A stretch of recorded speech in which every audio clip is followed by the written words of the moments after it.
Matthew 21:13, Jesus says, "This house of prayer, you have made it into a den of robbers." Okay? The temple has become a temple of thieves. Okay?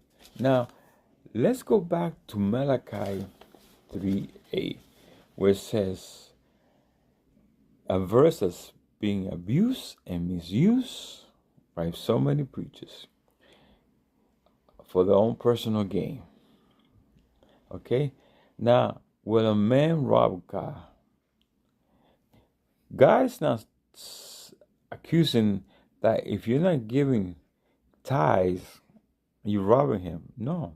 You have to go to Malachi 1, chapter 1, 6, 7. This was to the priests in the temple and the people that were supposed to be honoring God with animals that were clean, pure, with no blemish. Okay? But they were giving God these animals that were sick, things that they would not themselves take. Okay? And they were polluting the temple. Okay? With these sacrifices that were not pure. Okay? And the thing is, when you read in Leviticus 22, 17, 18, 19 to 20, it says they have to be pure and clean. And then in 22:18, Leviticus, it says that any offering will be of your free will. Okay? Now the priests were giving God the worst thing, not the. So that's what God in Malachi 3:8 says, will you rob God?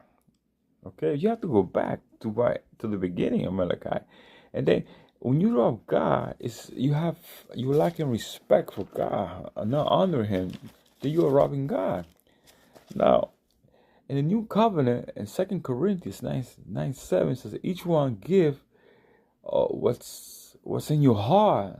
Okay? And when you give, help the poor also. Because God loves a cheerful giver, which is being used also. And when it says God loves a cheerful giver, it's when you help somebody out. God loves that.